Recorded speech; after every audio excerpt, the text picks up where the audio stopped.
Good afternoon, and we will begin our Academic Affairs, Student Life, and Athletics Committee. I call the meeting to order. I really don't have opening remarks. We've got a busy agenda, and it's going to be exciting agenda, as always, important things. So, Dr. McPhee, do you have any opening remarks? No, Madam Chair. All right, so we will go to roll call, and Jeff, if you'll do roll call. Trustee Baker. Present. Trustee Boyd. Present. Trustee DeLay. Present. Trustee Jacobs. Here. Trustee Jacobs, since you are still participating electronically, same two questions that we asked previously. Are you able to hear me and the other trustees clearly so you can participate in this meeting? Yes. And are other individuals in the room with you? No. Trustee Martin. Here. Chairman Smith. Here. Chairperson Wright. Here. We also have two other members, Jeff. Oh, I'm sorry. Trustee McDonald. Here. General Huber. Here. And Mr. Massaro. Here. All right. Thank you. So, since we do have an electronic participation, all the votes will be voice votes today, individual voice votes, and I will ask for you approval of the minutes. As our first agenda item, is there an approval of the minutes? So moved. Okay. Second. Baker. Any discussion about the minutes? All right, we'll take the voice vote on that. Trustee Baker. Approve. Trustee Boyd. Approve. Trustee DeLay. Approve. Trustee Jacobs. Approved. Trustee Martin. Approved. Chairman Smith. Approved. Chairperson Wright. Approved. Motion carries. So our next agenda item is approval of expedited tenure. It's an action item. Provost Burns. Thank you, Trustee Wright. As you all know, occasionally we bring to you expedited tenure requests. These are part of hiring faculty administrators at the chair level or above. In order to recruit people to the university, we need to offer them tenure, which they have held at their previous institutions. Today we have two such hires to ask your approval of tenure for. Kenneth Curry, who will be joining us this summer as chair of our engineering technology department, and Kathleen Schmand, who has already joined us as dean of the Walker Library. So we ask your approval for those two folks. Do I have a motion for approval? So moved. Do I have a second? Second. Who made the motion? I'm sorry. Trustee Boyd. Do we have any discussion on this agenda item? Okay, we'll call for a vote. Trustee Baker. Approve. Trustee Boyd. Approve. Trustee DeLay. Approved. Trustee Jacobs. Approved. Trustee Martin. Approved. Chairman Smith. Approved. Chairperson Wright. Approved. And it carries. Right, our next agenda item is also being presented by Provost Burns, approval of policy revision to policy 50, timely reporting of a substantive change for accredited institutions. Because this policy has significant SAC-COC implications, with your permission, Trustee Wright, I'll ask Associate Provost Mary Hofschwelle to come forward and briefly talk about what the policy is and what the accreditation implications are. So Mary, if you'll come forward.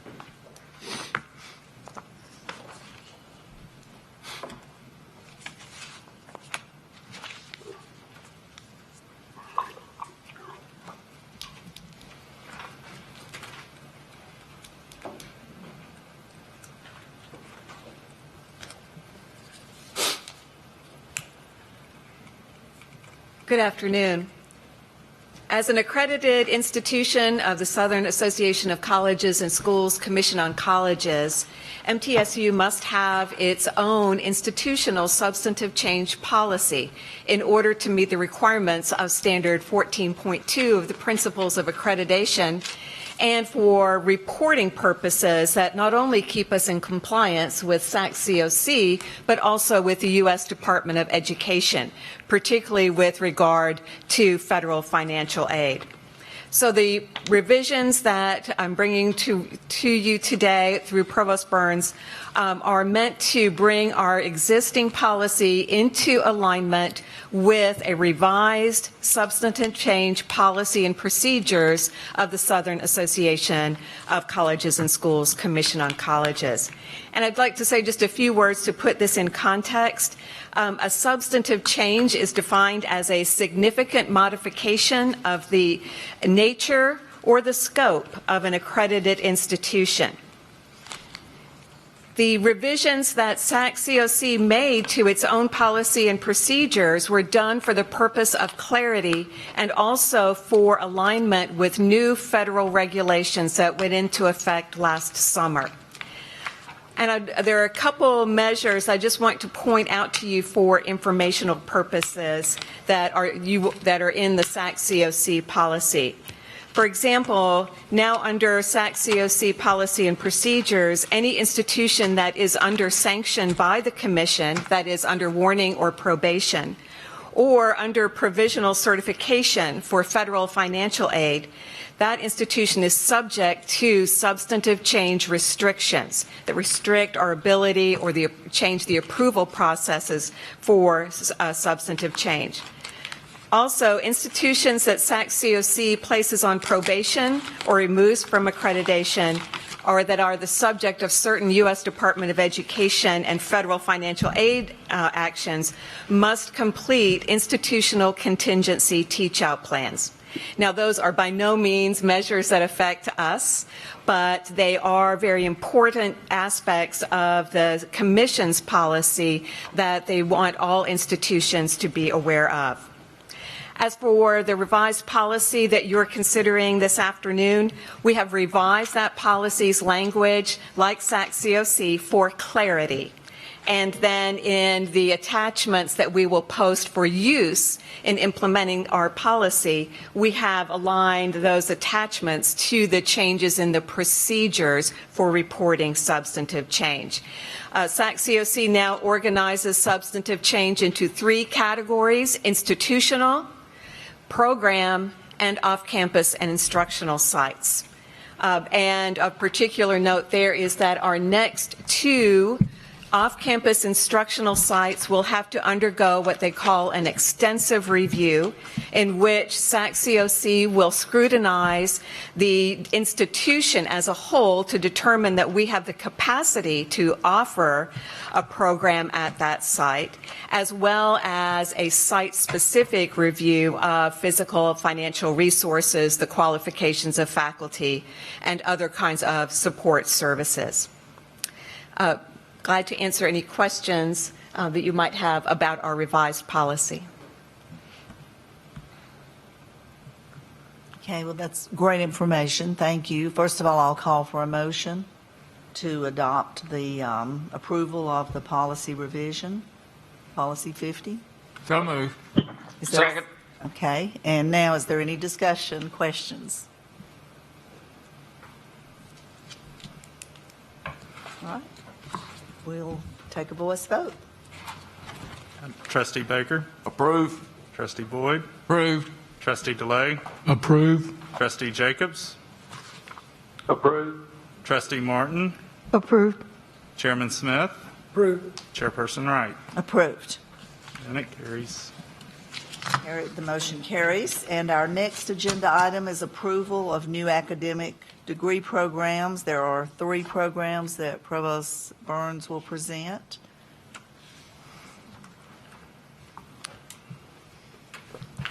Thank you. Each of these programs are not truly new. They're all currently concentrations within existing majors that we are elevating to standalone major status. This is really a benefit to students, because when they graduate, their degree will be in supply chain management or media management or photography, as opposed to some broader degree that's less descriptive to employers. And we are convinced that not only do students want degrees that as specifically as possible describe what they've done, but it also helps them in their employment. So we've got 3 of these, and I won't go in great detail unless you want me to about what they are. Let me just say a word or two about each. Our first proposal is to elevate our current concentration in supply chain management into a Bachelor of Business Administration standalone degree. This is sort of a no-brainer if you ask me, given Amazon's presence and the needs throughout industry really for students trained in supply chain. That it's a fairly new concentration for us, but is really exploding in terms of student interest and enrollment. So that's the first one. The second one and the third one are both long-standing programs here that have been part for many years of a bachelor's degree in media and entertainment. So again, a broad degree. We're splitting out parts as appropriate, and that's what both of these are. Media management is for students interested in working on the management side of media companies, not so much the content creation, but more the management business side of that industry. And photography is, again, sort of self-explanatory. These are students who work either in photojournalism or as commercial photographers often, or artists. So each of those, we have a track record of strong student enrollment in those areas, as well as degrees awarded, so we're confident that they'll do well as standalone programs. Madam Chairman, I have a question, please. When MTSU and the state of Tennessee left, or the LGIs left TBR, how did the low enrollment program standards change? Who calls foul on low enrollment, and who do we answer? Yeah, the standards didn't change. It's THEC. Each year we prepare a low enrolled program. Well, we give them the information, then they write us back and say, hey, these are low enrolled, which of course we know. And then we give them an explanation of what steps we're taking to try to get them off low enrollment. Now, sometimes we look at a program and say, you know, it's low enrolled and we don't think it's likely to get better, and we do away with the program. But it's now that authority rests with THEC, and it's an annual process that we have now, and I can't remember which meeting we'll be providing that to this board, but we did make a decision, I think, at the last committee meeting that we would annually give the board a copy of that. I mean, it's available, I think, on the THEC website, but we'll make sure to give board members a copy of that. Well, one of the big risks for making new majors is that you accidentally move a program that had 3 groups combined, and therefore were above that threshold, into 3 individual groups that are individually accountable, and then one of those or more of those programs falls below the low enrollment threshold. So while it may arguably benefit the students to have the specificity, it also argues that the student is more broadly prepared if they don't have that specificity. I could argue that either way, but I really wouldn't want to be creating programs that would drop into the low enrollment category anytime soon. And the tables on the second 2 degrees with the full head count enrollment looked a little odd on the last 2 degrees. Page, I'm about to lose my mask. Page 53 and page 42. Well, the tables do look, Was that again? Excuse me. 42 and 53. 42 Right. and 53. so the tables are confusing because we're tracking 2 different things. We're tracking what the enrollment has been in the bigger, broader degree, and then what it has been in the concentrations. And so I agree, the interpreting those is a little bit tricky. And you're right, Trustee Martin, we always want to be aware of the possibility of being too aggressive in spinning off programs. But in all of the cases of the 3 that we're presenting today, they have a 3-year average of 15 in the, well, it's not a 3-year average for supply chain, but 15 in the most recent year there, and an average of 13 over 3 years in the other 2. THEC requires a average of 10 over 10 graduates over a 5-year period. So, yeah, there's not a whole lot of room there, but we could argue that if anything, such a change will increase the number of students who are in those majors, because it won't be hidden within a large major, it'll be out there alone. But good point. I mean, it's possible that would be a problem, and if it is, we'll fix it when that happens. Mark, to Mary's point, or what she's saying, I'm trying to understand the chart on page 53, I think it is 53. It has a line down there at the bottom that says major excluding photography, and it goes from 516 to 232 to 99. Can you, what is the major, and is that because we've broken out other concentrations into their own major, or can you just kind of talk through that a little bit? Yes, sir. I can find the right page. While you're looking for that page too, did I not see that supply chain management was ranked number 9 in the country? Yes,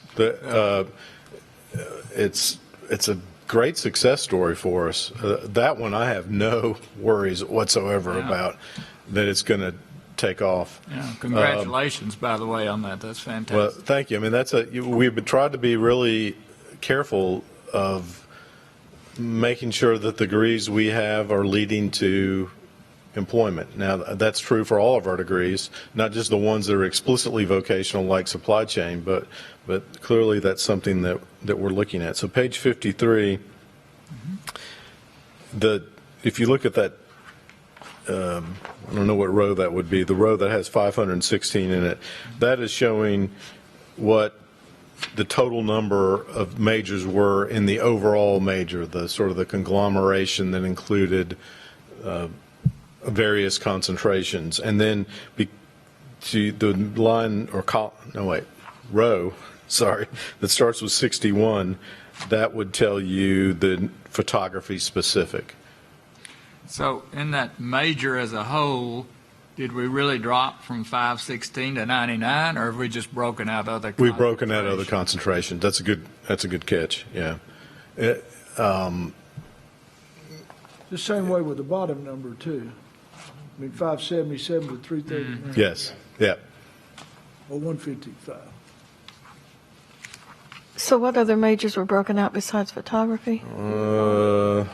Let me look to my lifeline. I should remember that, but I don't. Nita Brooks, Associate Provost. I don't know, is she coming up here, or I think we needed the microphone. Thank you. This goes back to, I want to say, 2016-17, when it was electronic media communications. And there was a big sort of restructuring of the departments. We actually created an animation program, video film production program. We still had some electronic media and communications. And now the full number that you see there is the BS in Media and Entertainment. And under it, currently today, we still have students that are phasing out of some of those other programs, honestly, underneath that degree. We have photography, the media management, and an interdisciplinary media program if they choose a concentration. Those are the 3 options. And I'll just add that interdisciplinary concentration in the last academic year had 26 graduates, I believe, degrees awarded. So just to kind of echo that, I think they all have a life, but those are the programs that currently are concentrations. Thank you, Nita. Mark, I take for granted the supply chain had a good increase in interns, job placements, and corporate financial support. Is that true in all 3 areas? The first 2 are definitely true. The third, and Joe Bales has had to go to another meeting. I would guess yes, but I can't give you specifics on the. Would the business school not be working that angle? Yes, they have a development officer who's quite active in doing that. I just can't give you specifics. Okay. Could you maybe just come back and point that out, that we're receiving the uptick Sure. as well? Yeah. We're missing our opportunity if we're not receiving the uptick. Yeah, we'll come back to you with that. Okay. Thank you. Okay, we've already had discussion, so is there a motion? So moved. All right, is there a second? Second. All right, is there any other discussion? All right, we'll take the voice vote. Who was the second? Trustee Baker? Approve. Trustee Boyd? Approved. Trustee DeLay? Approved. Trustee Jacobs? Approved. Trustee Martin? Approved. Chairman Smith? Approved. Chairperson Wright? Approved. And it carries. All right, so the motion carries, and now we will have a vote on, or information on the approval of a degree under consideration, Master of Fine Arts in Independent Film and Television. Right, as you'll recall, when we have a new program, we ask you to approve it twice. Once on the front end to sort of give us the green light to study it, make sure that it's feasible. We actually run a feasibility study. We talk to people in the industry.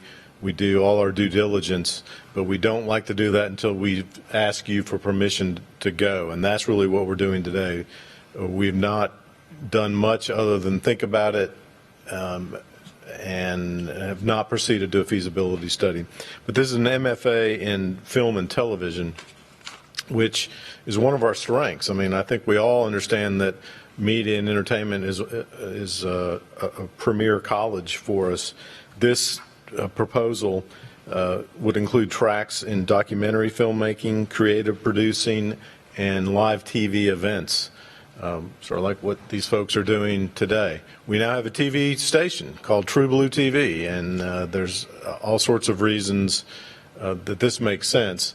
And you might have seen the News Channel 5 story that sort of highlighted all the many MTSU people involved in the Grammys. And really that's every year is the case. So we've got a lot of contacts in the industry. This is another degree opportunity for our students, and we ask your permission to proceed with studying the feasibility of it. Approve. All right, we have a motion. Do we have a second? Second. All right, any further discussion? Any discussion at all? Right, then we'll take a voice vote. Trustee Baker. Approve. Trustee Boyd. Approved. Trustee DeLay. Approved. Trustee Jacobs. Approved. Trustee Martin. Approved. Trustee Smith. Approved. Trustee Wright. Approved. All right, the motion carries. So those are our action items for today. Now we have two informational items on the agenda, and first we'll have the annual report of the academic program actions, and that's also Provost Burns presenting. Behind tab 6, you'll see a couple of pages outlining the significant academic changes that we've made over the past year. Many of these you've seen before. You approved the new programs, of course. Some of the smaller changes we can achieve just by going to THEC, and staff there will approve. So that a change in the number of credit hours in a major, for example. So there's no action required. This is just a way for us to keep you informed of the business that's been going on over the past year. Mark, a question, it may be on here and I just can't find it. The physician's assistant program, was it not approved? It was approved in January. This list, I think, Nita, is for the last calendar year. 31. Yeah, it'll be on there next year. Okay, and the second question is, do you know the difference, between a physician's assistant and a nurse practitioner, and do we have a nurse practitioner degree or whatever? Right. The second part is no, we do not. For years, we explored the possibility. We asked THEC for permission to do a doctor of nursing practitioner. I think I messed that up somehow. But a DNP. And I'll spare you the ins and outs of that. Ultimately, THEC said no. We've got enough programs in the state. You can't have it. We pivoted to the PA program in part because of that. Now, I might have to call Nita up here again. The differences between a nurse practitioner and a physician's assistant largely involve the training. That is, a physician assistant, Nita, you yell at me or give me a sign of some sort if I'm saying something wrong. Physician assistant is much more on the medical school model, the training, whereas nurse practitioner is not. Now, in terms of what they can do once they get out, I think there are some similarities, but I think a physician's assistant has slightly wider latitude in terms of what they can do and what they can treat. Now I'm on thin ice talking about this in case you couldn't tell. If we needed to come up and explain it more fully, we can certainly do that. I'd like to, how long has it been since we were turned down? Since we were turned down for the DMP, It was about a year and a half ago. I thought if it was a long time ago, tried. No, THEC actually brought in a consultant to look at this question because they had requests from several schools to do it, and we're lucky that Peter Cunningham is not in the room because he could go on for about an hour about how that was not what we wanted, that denial. But we're excited about this program. I think it's going to be a huge success, and there is not the level of competition for a PA as there is for DMP. I mean, there's no doubt about that. One other question. Do we have a nurse anesthetist program? No. Have we ever gone for that? I don't think we've had discussions about that, in part because of, now maybe we will, now we have an MD on staff part-time as medical director of the PA program. That's possibly something that we could look at, and I'll ask Nita to look at that. We've not really had the personnel or the equipment to do that in the past, so we'll add that to our list of things to look at. I just think with the new science building and the medical field in general, any kind of ancillary degrees or whatever, certifications, Right. whatever that is, that we can kind of add on, only benefits us, Yeah. I think, if there's demand. Right. Well, we'll add that to our list to look at, so thank you for that suggestion. I would think Ascension down the road would be glad to see that program come on board. Well, there's a lot of interest. One of the big challenges in any of these programs is securing clinical placements for the students. And one reason that we hired several folks way before the start of this program is to work on that. And we have found pretty good success. In fact, I think we've got enough spots already, don't we, Nita, for our PA students. So that's a big deal, given that the program is still more than a year off from actually starting. So, yeah, I think you're right, Mr. Baker, that there's a lot of interest out there in the healthcare community. Mark, I think with telemedicine growing even more and more, you're going to see less doctors, anesthetists, or whatever, and a lot more of the folks that are hands-on are nurse anesthetists or whatever the area might be. So anything Right. we can look at that next level down that we can add on might be a good add. Yep. Okay. And we'll have the TV training program to do the telehealth part. So we're in good shape. But yeah, healthcare is definitely an area of growth for us, and so Nita's already started, and we'll continue to work on that.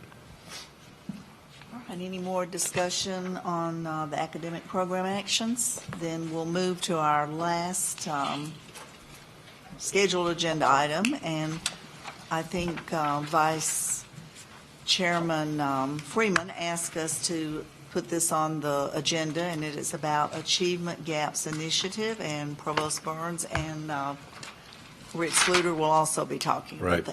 that. Today, we are going to do a follow-up to the presentation we made at the last board meeting, if you recall. Yesterday, we sent you via email an updated copy of the Eliminating the Achievement Gap report that we did some weeks ago. A lot of work went into that. We find it really valuable, though. We've got detailed information of it sort of sliced and diced in ways that we had not done before. So thanks to Chris Brewer and his staff at Institutional Effectiveness Planning and Research, Office of Student Success, and Mary Hofschwelle, who really drove all the work on that. I'm just going to make very brief introductory comments, and then I'll ask Dean Sluter to come up, and he's got a very brief PowerPoint, and then we can have discussion. The main point is we understand that we have work to do on achievement gaps. There is no doubt about that. Our black students, particularly black male students, do indeed trail our overall student population in retention and graduation rates. They're not succeeding academically at the same rates as other groups of students. Now, we discussed at the last meeting some of the reasons that this is the case and how this is part of a national phenomenon. So we won't go into that too much today. I do want to reiterate, though, that this is a problem that we've recognized and have had programs on for some time. Months ago, we listed in our sort of our guiding document, the Quest for Student Success 2025, we listed eliminating achievement gaps as one of the top priorities. And really, all of our student success efforts are addressing this problem by helping all students. In addition, last year we identified black students as a focused population in our quality assurance funding program. Part of the state funding, we used to call it performance funding, that how well we do educating that group of students affects how much money we get. So we have skin in the game in that respect. And then we also have devoted considerable resources, instituted a whole variety of programs. Dr. Windrow talked about those at the last meeting, but Scholars Academy, the Black Male Initiative, Rebound, so on. And we are seeing positive results. I mean, despite the fact that we have work to do, and we don't ever want to deny that. We have work to do, but black students have increased in fall-to-fall retention rate, 6-year graduation rate, 4-year graduation rate, and progression at 30, 60, and 90 hours. So in every one of the important categories, we are making progress. Also, and Rick will talk more about this in detail, we have found that black students have fewer hours at graduation, which is a good thing. That means they're progressing to graduation more efficiently than other groups of students. So we're making progress. We're not declaring success. We know we still have work to do. We're continuing the existing programs that you heard about last meeting and that I just briefly outlined, and we're launching additional efforts that Rick will mention briefly. So at this point, unless you have questions for me, I'll ask Rick Sluter to come up and talk a little bit about where we are from a more detailed data perspective. Dr. Burns? Yes, sir. You mentioned fall to fall. Did you say graduation rates or retention rates? Retention rate, yeah. I just want to make an observation, and I don't know where this fits.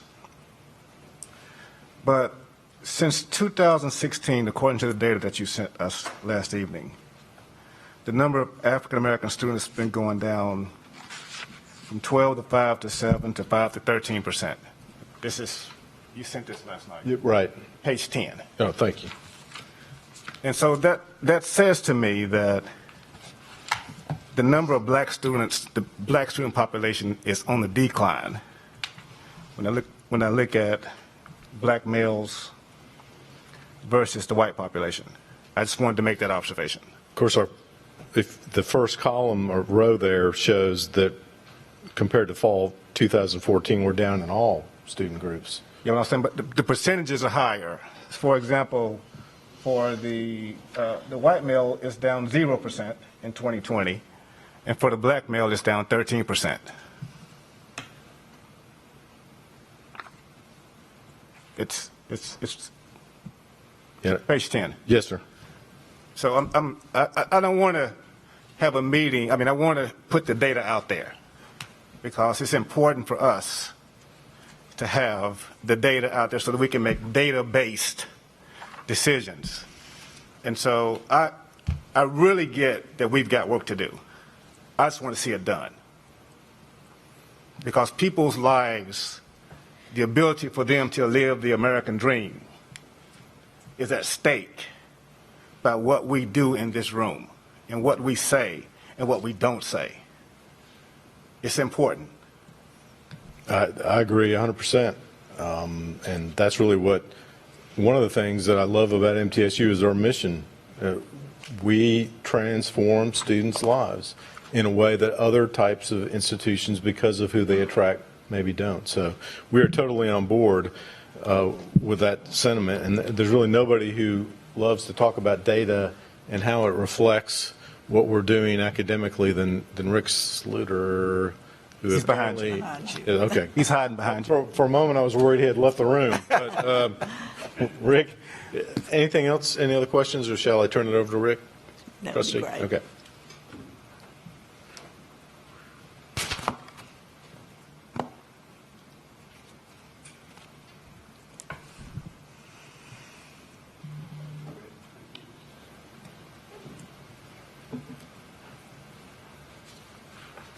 right. Thank you for having me. I'm much appreciated. I tell you, of all the places I've ever worked or work with, MTSU is very data involved, let's say. And so it's a part of our lives. We've got all these sayings we have, and so you'll see that in the presentation today. And so the president regularly says, know your numbers. And I'll tell you, you better know your numbers, because if you don't, he'll make sure that you do the next time. So, Nice way of putting it. yeah, nice way to say it. Very true, though. And so it is a data-informed university, and so I appreciate the comments also, Trustee Freeman. We have another saying, it's like the work we do today is the story we're going to be telling next year. And so we need to make sure that that work is focused, that it is really aimed at achieving the things we think that are most important. And so, and I'm a day counter. And so it's 160 days until the very first day of school for the fall. And so that work that we have going on right now is really what makes a difference when we look in 160 days and to see who comes back and all the things we think are really important. So I'll try not to go off track here on those issues. But we do believe I have 11 slides today, and always looking for the best slide to put on the front here. And so this was it. It came off the web, and I think I've got an update that I need to do here, so I apologize for that. Chairman Smith is looking really good on that slide. It really says something. That was really good. So just briefly, and I won't drag you through these slides, but thanks for the opportunity. Dr. Windrow, who's here, was before you last time and talked about some of the information that gave, some detail about the work that we're engaged in. And then you have a data pack that came to you yesterday. What's what I call a data pack. It's really a packet of information the provost talked about. I really think that there's so much detail in there that informs us about some of those opportunity areas. And so I love those data to look at and to sift through like what you've done. And to figure out, okay, where's the target and where do we need to spend some energy as we continue this very important work? Well, there's what Vincent, my good colleague, presented on the last time. And then today, really, it's about general parameters. And what I'd like to do is to set the stage. And really, when I look at data, I'm looking for things that stick. And so these are some of the things that stick. When I've been through that data pack and looked to see what maybe we might focus on here for just a brief period, and then we'll open it up and have a conversation so that we can say, any questions? Is there anything that you see? Is there any more information that we can provide? After having sifted through this and soaked in it, is there more stuff that we need to pay attention to? We're glad to do that. So, MTSU is a school of choice for black students. I don't know how else to say it. There are 20,304 black undergraduate students enrolled at LGI and UT schools. In the fall of 2020, 20,000. 70% of them go to 3 schools. And so you'll see up there those schools that are noted. MTSU is one of those 3. So I love looking at that, and then also just saying, and then here's the rest of the schools in the state, and a number of students that they're serving as well. One of those things that just stands out when we sift through those data. Secondly, when I look at those data, I'm also kind of struck by there's only 2 schools who reported higher 6-year graduation rates than MTSU for black students, black undergraduate students. Now, some of those margins are pretty slim, right? But we are in the top in terms of an overall aggregate picture of serving students. Now, that's not to say when we dig down into that data pack, there's more room to grow here.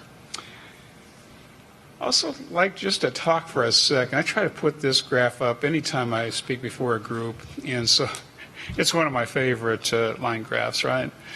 And sometimes I'll put this up and I'll put as a background like a road map. It'll look like you're looking at a Rand McNally map. And what I'll do is tell the story of MTSU and where it's been and where it's at right now and how we got there. Now, I don't have it up there today, but the road map has a lot of stories behind it. And so I'll say, like, let's take a look at, whatever it might be, 2014 to 2015. And conversations we had, people said, well, I've just got to be honest with you, you're just not going to be able to move that any further. This is as high as it's going to go. And for us to be in a room and just think like, well, that's not really the plan here. We are going to have additional achievements, and these are what the plans are to make sure that that happens.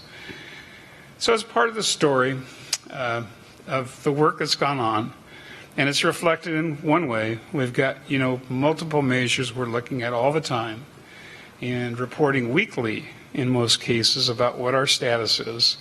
And glad to do that as we make sure that we're paying attention to the details that are really important. It's only 20 days till priority registration. And so students register for that next fall semester in 20 days. And so we hit for the last 20 days, last 30 days, 40, we've been paying a lot of attention to make sure those students are focused on so that we can take care of them, to make sure that they're prepared so that they're registered before they leave. So last day of class is 43 days away. And so we've got to make sure, we've got them here for 43 days. We can pay attention to them and get them to take the actions that they need so that they're going to be here in 160 days, really what it comes down to.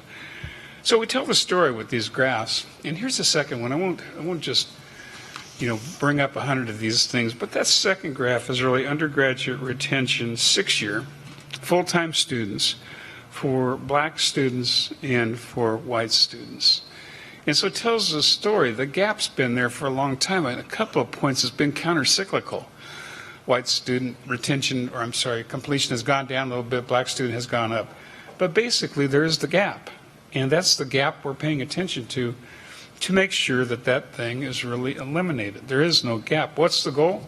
Eliminate the gap. Have a 60% 6-year graduation rate, an 80% first-year retention rate. Dr. Sluter? In your graph, you got black and white student undergraduate. What would that graph look like if first-generation black male Pell Grant recipients were graduating at the same rate as blacks who are not first-generation Pell Grant recipients? That gap would be a lot smaller, I would say.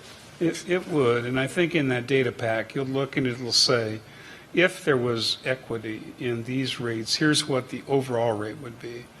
Now, I'm surprised it's not it's not higher than what that graph says, 1.3%, my memory is. But there's a lot of... I think it was in the previous one. That came out about a month ago. Yeah. Okay. Yes, sir. And so it does increase. And so the other thing we have here is a rising tide lifts all boats. It's true. When we pay attention to all students, everything goes up. But now we're at the stage where we have to pay specific attention to groups because that's the next game. And for us to achieve those goals, we've got to focus on those areas.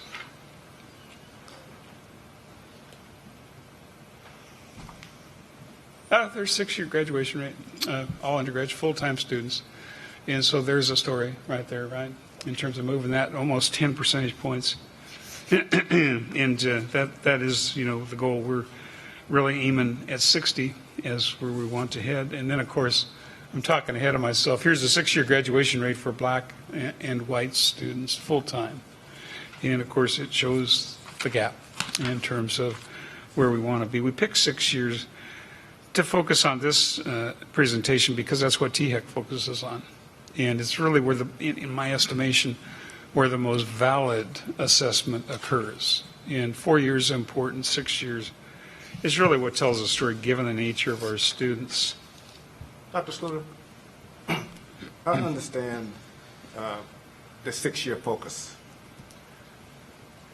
However, with the data that you all sent, the 4-year graduation rate for a black male, first-generation college student, 2010, the graduation rate was 7%, 7.7%. So I got to send 10 black males here. First-generation black male Pell Grant poor to want to graduate in 4 years. The point is, I think in the private sector, if somebody pays me to build a car in 6 years, I'm going to figure out how to build it in 4 to be more efficient. So while I understand the focus on the 6 years, why don't we and why don't we focus on getting them out in 4 years, and then if we fall short, we hit 6. Does that make sense? But it does, and then, of course, the goal here really is 4 years. I'm looking out there at Deb Sells, who has the message to all of our customs attendees, telling students 15, 15, 15, and 15. But every set of data I get, there's always an asterisk that says, we're judged on 6 year. I mean, that's the data that I get. I mean, and so what I'm saying is, from a financial perspective, Mr. CFO, would we be reimbursed more if we were able to get students out in 4 years versus 6? Would we be reimbursed more for retention rates, et cetera, if that happened? Just let me add to your question.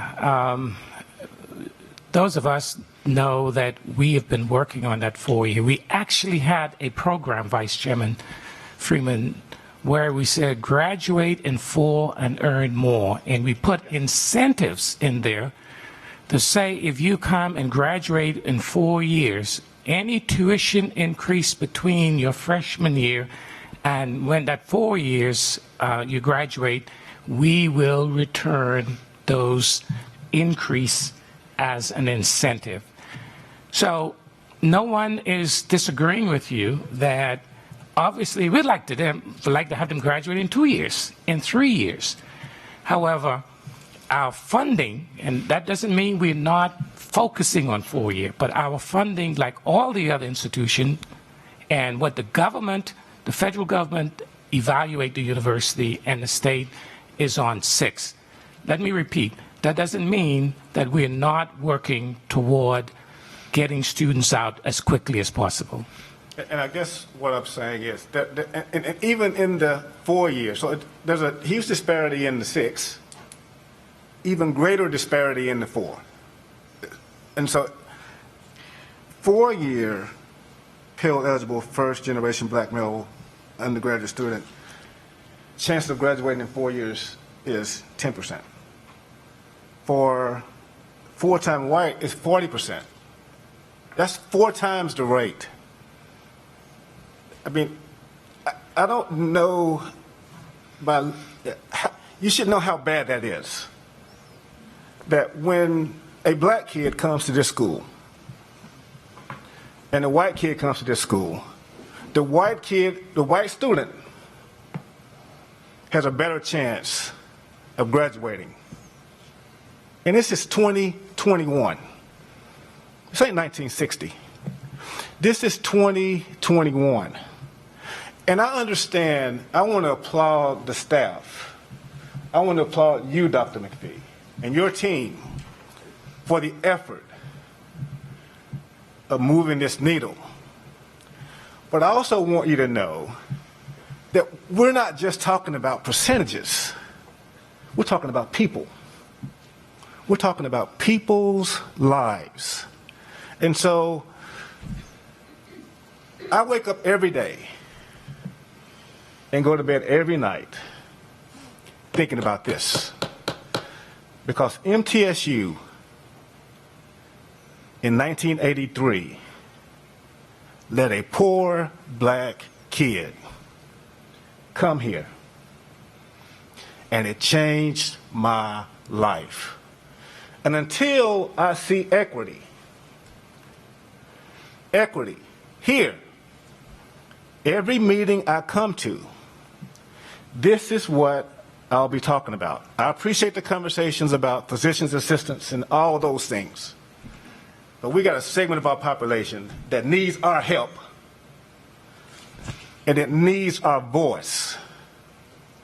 They need our voice. And so, sorry for the interruption, but this is something that is near and dear to my heart because I see African American kids on this campus. And how can I look them in the eye knowing that, hey, your chance of graduating at MTSU is less than the white kid sitting next to you? It's unacceptable. Well, and I just want to comment that if it's an issue here, it's as big of an issue nationwide. I mean, it is, just when you said a problem at MTSU, I just want to mention and put into perspective that it's a nationwide problem. It's not just an MTSU issue. And Pam, I get that, except for I'm only on the board here. Mm-hmm. It is a nationwide problem, but that's not an excuse.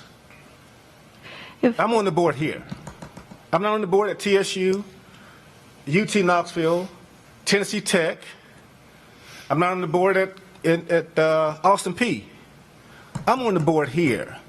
And what I want to stress to this board, we need to quit comparing ourselves to other people.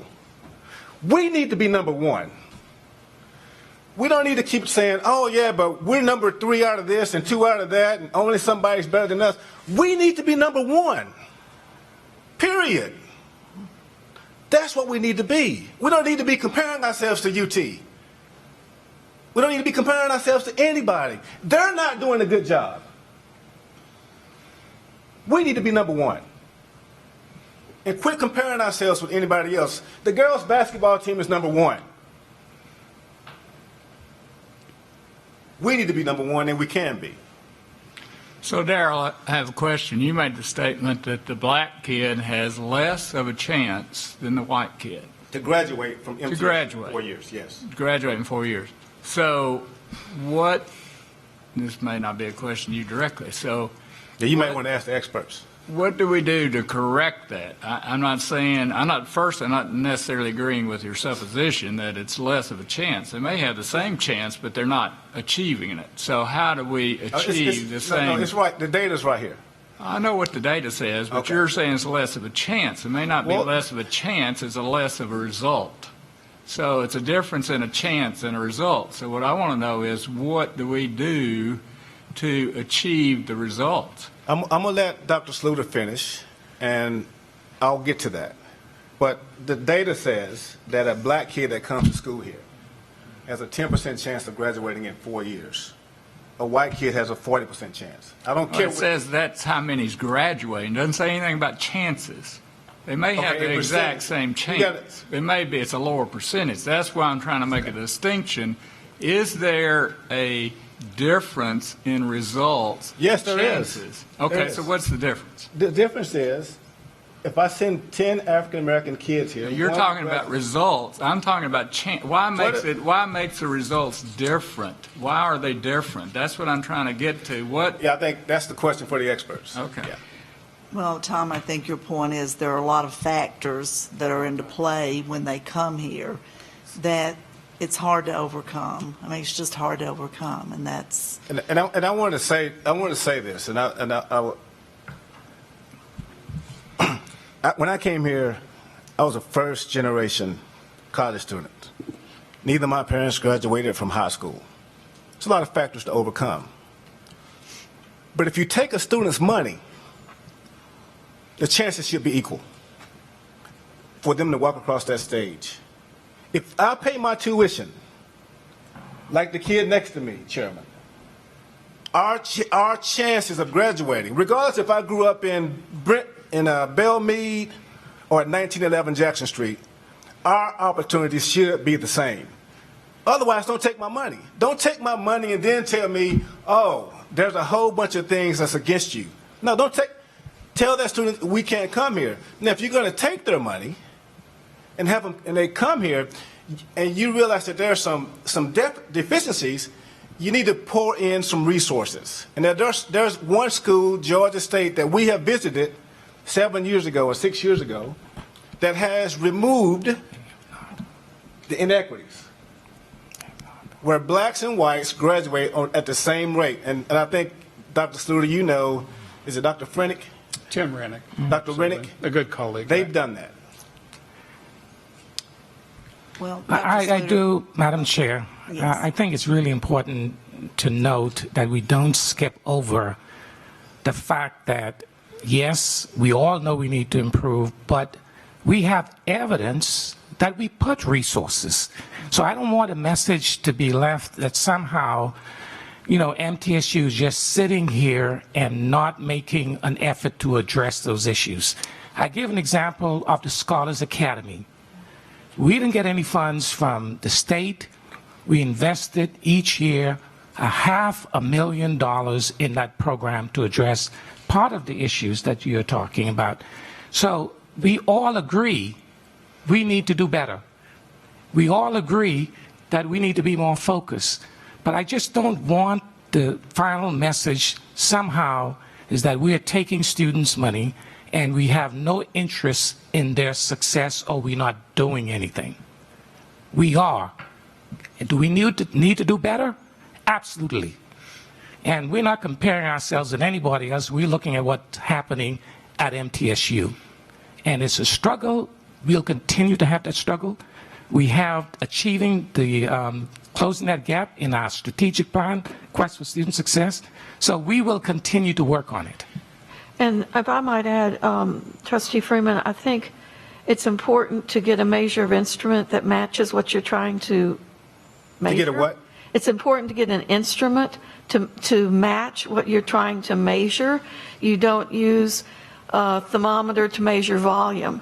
I don't think time is necessarily, time to degree, whether it's 4 or 6, is necessarily the instrument, the measurement that you want to take to measure success, because there are students clearly across the spectrum who take from 4 to 6 years for a variety of reasons, including personal choice to lay out a gap year or whatever.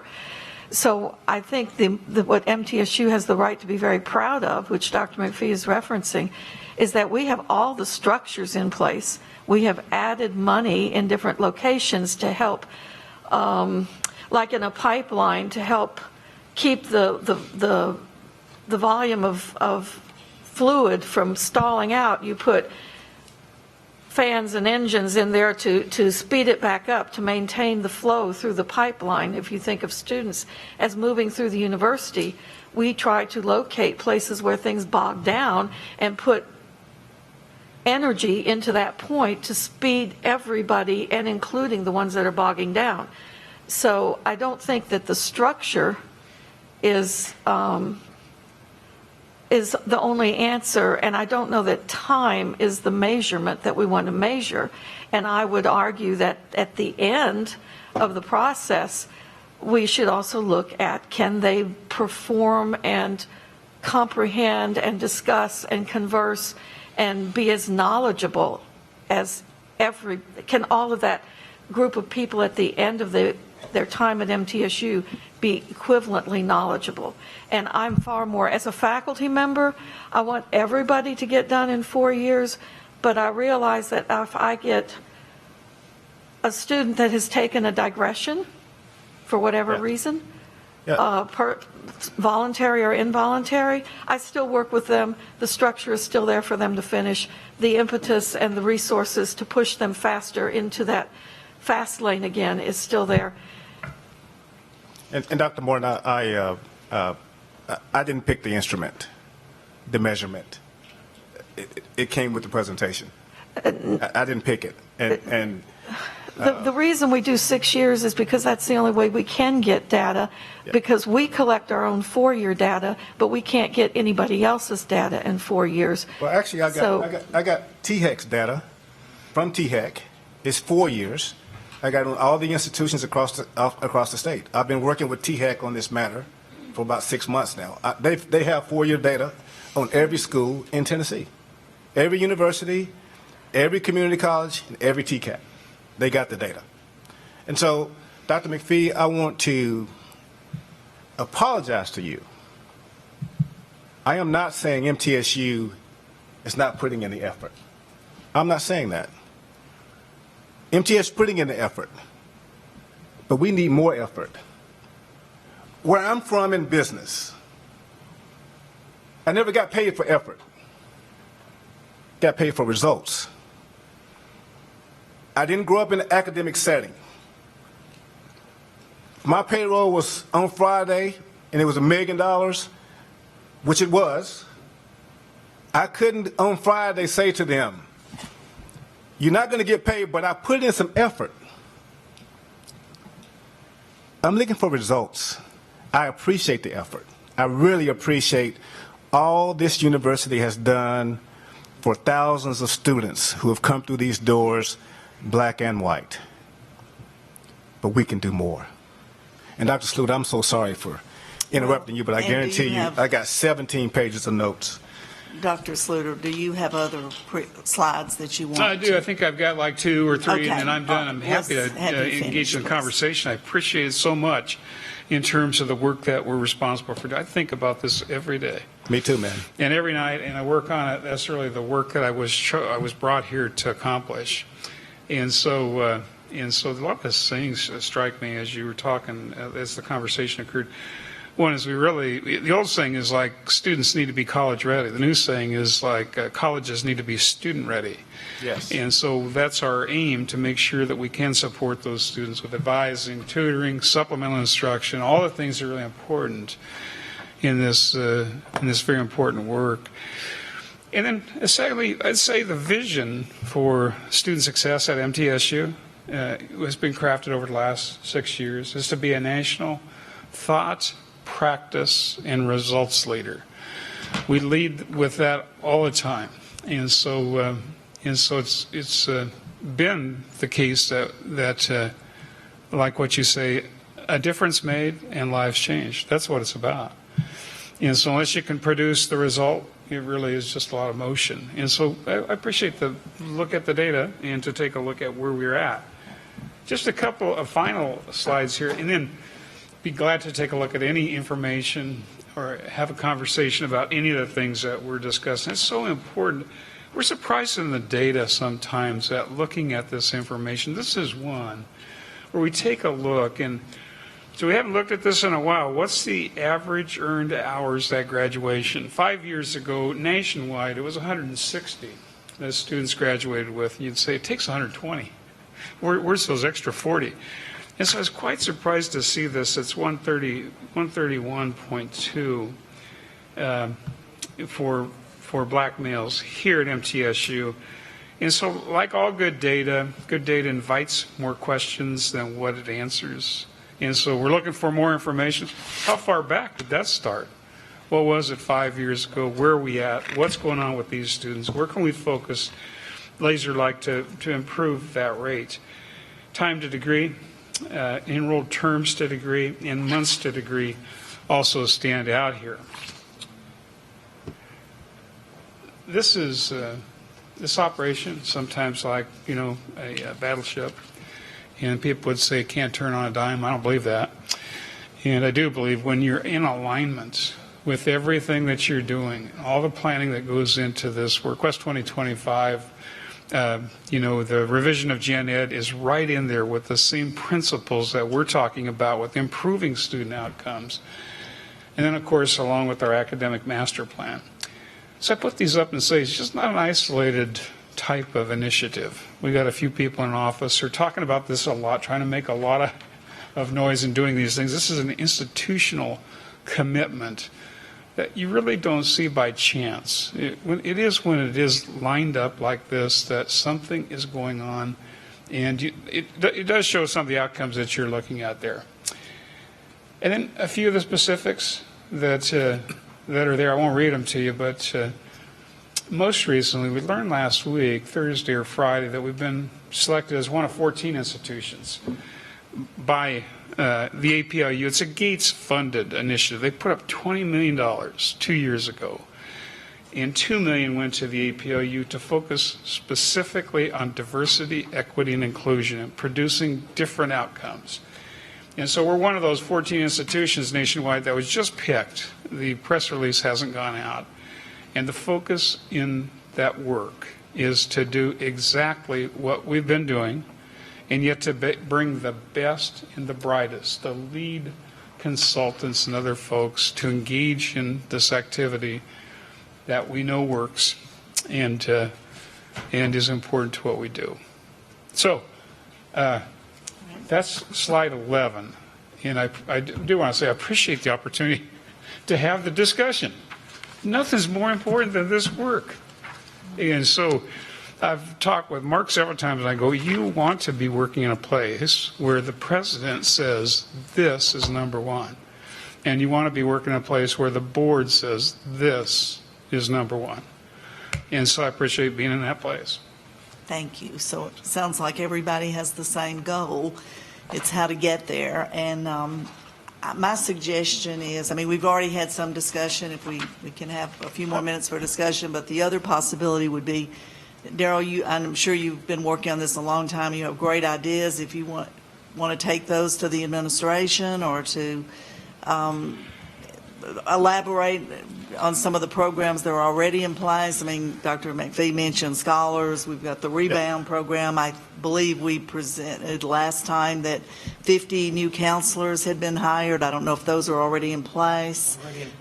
So some of that, I know there's a lot already being done. We need to do more. And would that be the best approach for you to work with the administration? I took some liberty here today. I looked at a SCORE presentation, Dr. Frist in Nashville. He did a SCORE presentation, and it talks about Tennessee setting some goals around equity as it relates to black and white students. And so I just took the liberty of taking a small clip of that and bringing it to the board. And it's about 4 or 5 minutes long, but it shows what's possible. Dr. Frist showed everybody across the country what's possible by bringing your friend, Dr. Rennick, from Georgia State. And if you guys have 4 or 5 minutes, I'd like to play that for you, because this board, we need to see what's possible, just in case you haven't seen what's possible. And I think we can mimic a lot of things from Georgia State. And THEC announced yesterday a committee, a black male committee that's going to help all the universities across the state, and I'll be serving on that committee. And I will be working with them to lay out a strategy for all the universities, not just MTSU, but I'm going to be proudly, and hopefully working with Dr. McPhee and team on how we can be number one. How we can be number one. So if you would, start with the equity piece, with the young lady from Lumina Foundation, and go to Dr. Rennick. He's going to, Dr. Lurie, you didn't know you was going to be in the middle of a presentation, did you? You can have a seat. I think the system underperforms as a result. Appreciate the opportunity. Now to dig a little deeper about the possibilities for our state, let's hear from Dr. Howard. In Tennessee, many institutions are already starting to think about their own equity goals, and we have an overall statewide attainment goal of 55% of our adult population having a degree or a credential by the year 2025. What is the value of also setting a statewide attainment goal with a focus on equity? Thank you so much for that question, Nancy, and also I really just appreciate the opportunity to be here today with all the fellow panelists. So I want to start just by acknowledging some of the good work that has happened in Tennessee. Tennessee was one of the first states to set an overall attainment goal. And that work to increase the number of degrees and high quality credentials has been propelled by the Drive to 55 and also the Complete College Tennessee Act, which really served as a model for other states across the nation. And when you look at the overall attainment rate for the last 10 years, you see significant improvement in terms of the number of bachelor's and associate degrees and high quality certificates that have been obtained by Tennesseans, increasing from about 31% back in 2008 to 45% in 2018, which is the most recent data that we have available. So those are the overall numbers. But when you look underneath the overall numbers and begin to disaggregate the data by race and ethnicity, you see really huge and, quite frankly, unacceptable, unfair, and unjust differences in attainment outcomes. So, for example, in Tennessee, degree attainment, so this is associate and bachelor's degrees, degree attainment for the white population is 37%. For Black Tennesseans, that's 27%. For Hispanic Latino, that's only 20%. And so I think we would all agree that those differences in outcomes, as I said, are really unacceptable. And the reason that equity-specific goals are actually necessary is that you tend to make progress on the things that you pay attention to and measure.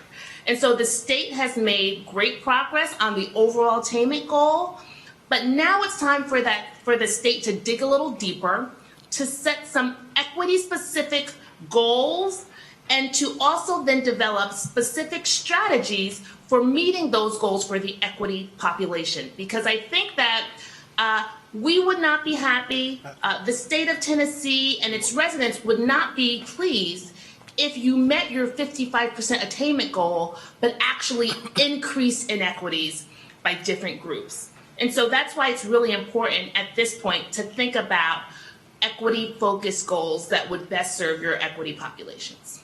Excellent thoughts. Thank you. And to build on that, I would love to hear from Dr. 3 more minutes.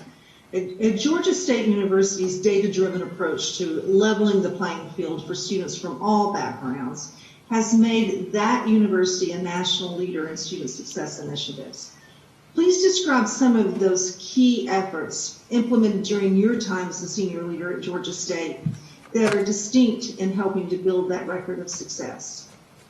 Yeah, I want to echo what Dr. Howard just said, that it's really important to make a commitment about equity. And Georgia State did that a decade ago. We made our #1 goal in our strategic plan as a university to improve success rates and eliminate equity gaps. And we've had 6 years in a row now in which our Black, our Hispanic, and our Pell students have graduated at or above the rate of the student body overall. So at Georgia State, it's no longer a predictor of whether you're going to graduate or more likely to graduate, whether you're one race or one income level and so forth. So this is doable, but it does take a commitment. I think the good news is the commitment that needs to be made is a intuitive one that doesn't take a lot of guesswork. We've known in higher education for really decades and centuries that students respond to personalized attention. The problem at places like Georgia State or places like Southwest Tennessee Community College historically is that we haven't had the resources to have faculty and staff to be as attentive as at the elite liberal arts institutions where they have really low student to faculty and staff ratios. What we've done at Georgia State over the last decade is level the playing field by delivering personalized attention at scale. And that's the simplest way of explaining what we've done. We've leveraged technology, big data, increasingly AI, to be able to support our students, not occasionally, not when they drop in once every 6 months, but on a day-to-day basis. We're tracking every Georgia State student every single day for 800 different data-based risk factors. So if they go off path, we know immediately and can reach out with help. We're using an AI-enhanced chatbot to communicate with students, to give them not only nudges and support, but also to hear what's happening with them and receive their questions immediately. We launched that chatbot back in 2016 in the first. Thank you for that. I just wanted to show the board what's possible. I mean, Georgia State did it. Middle Tennessee State can do it. We should. There are people's lives who are depending upon it. Dr. Yes, and yes, Madam Chair, members of the board, I hope you would have had an opportunity to look at the last 3 or 4 pages in the handout that we have prepared for you. We went actually 6 years ago to Provost. We took a group of folks to Georgia State. Many of the initiatives that Georgia State talked about, we have implemented the EAB tracking system. It's one of the reasons why we internally reallocated almost $4 million to hire 50 counselors. So we know the areas we need to work on, and we did a comparison of the programs that Georgia State is currently have in place and whether or not we have it. And if we don't, we have a mark next to it to pursue it. So this is not anything for us that we're really not aware of. We know we need to make progress, and we fully agree with Vice Chairman Freeman as to result. We're not just looking at effort.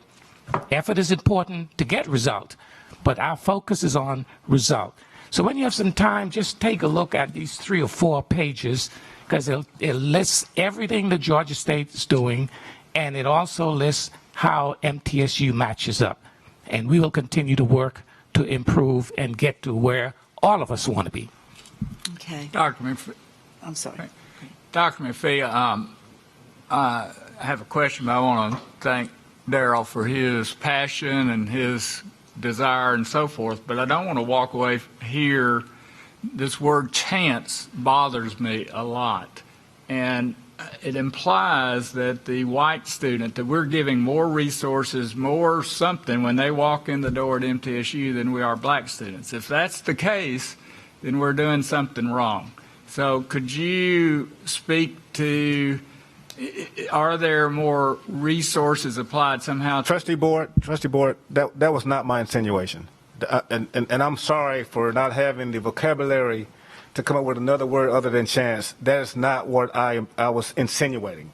What I was insinuating was that a black student that comes to school at MTSU over a 4-year period has about a 10% chance, the percentage of them graduating is 1 out of 10. White students is 4 out of 10. I can take chance out of that. I'm never going to insinuate that the school that I went to and love is giving more resources to white students than black students. I'm never going to say that, because that's not true. Okay. It's not true. Well, I appreciate the clarification, and that's why I was focused on that word. I got a C in English. C in English, probably my vocabulary, the number of words I have, my vocabulary. I just didn't want to walk limited. away with a public meeting where it appeared that we were doing something more for one student than any other. For the record, I'm not insinuating that. Sorry for my use of the word chance.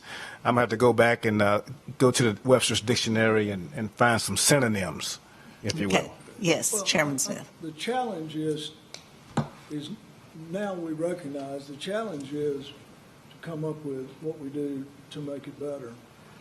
And I think we need to be cognizant, Vice Chairman, that we don't run the school, we run Sydney. I'm serious. We don't run the school. So if Tom goes to the English department and demands information, I would have called and said, now, Tom, you're supposed to send that through the president. So I think you got to be really careful what you demand, that it should go through the president. And then the other thing that I think is important, this could be a double-edged sword. I can change the graduation rate tomorrow. You can? Absolutely. Okay. You're not going to like a result. Because I just want to take the ACT to 30 for our admission rate, and they'll all graduate. Or 32, or Mark can tell me. It's directly related to that. So the heck of it is, Darrell, the reason it's such a double-edged sword that I've worried about it, you couldn't get in now. I know that. Well, no, what I I'm know trying to that. say is I'm not sure I could get in. The point is, the ones that really need it the most, we can't admit, because if we admit them, our funding would be zero. And Mr. Chairman, I want to. I mean, it's a double-edged sword. I think the right thing to do is to present your suggestions to the Education Committee and let us talk about them, and then send those on to the president. But it's not for you to go to THEC and to the president. That leaves the board out. Actually, I went to THEC because this is a statewide problem. And so while I went to THEC. You can go anywhere you want to, but you shouldn't be. I shouldn't go to THEC? Come on, Chairman. You shouldn't be going around the president. I'm not going around the president. All the information I got on this on this school came from Dr. McPhee. I asked THEC for overall graduation rates of all the schools, which that included MTSU, and THEC was thankful to me. They were thankful. The governor's office was thankful. We need suggestions.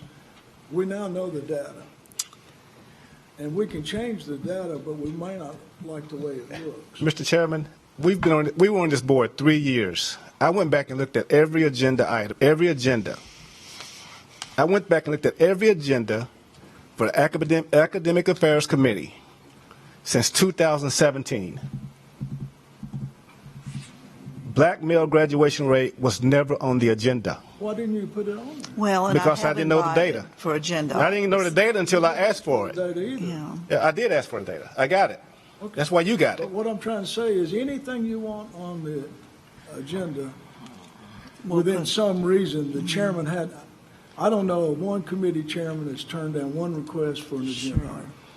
So Well, have at it and then give us some suggestions on what to do, because we all feel the exact same way you do. We're sick about the fact that everybody's not graduating. yeah, Chairman Wright, could I maybe have a Sure. final word? sure. I would like to thank the administration for the report that Dr. McPhee is referring to, that we got yesterday, the Eliminating the Achievement Gap, because apropos my previous remark, there are 20 pages of different measurements, of different ways of looking at what we've done with the problem, what we need to do with the problem. There are multiple directions and approaches for things to do, and page 10 is just one of them. And resources are individualized, and that's one thing MTSU excels at. They take students from all different walks of life, all different levels of achievement. They take them in, they get them to their goals, and allow them the opportunity to work towards their own goals. And I think the administration has done a good job of collecting some of that information here. So I'd like to end with a thank you on that. Thank you. I'd like That's to a congratulate great comment. And Same, thanks. I feel the same way. all right. Well, any other business? If not, then Lunch is important today because we have an information session at lunch. So I would ask. Oh, we did. It's 1:30, so it's probably my fault we didn't eat lunch in between. I'll take care of responsibility. But I think if we get our lunch, you got a 15-minute or 10-minute, why don't we take 6 minutes, 30 seconds and get our lunch and then come back and hear their. okay. Well, and the meeting is adjourned.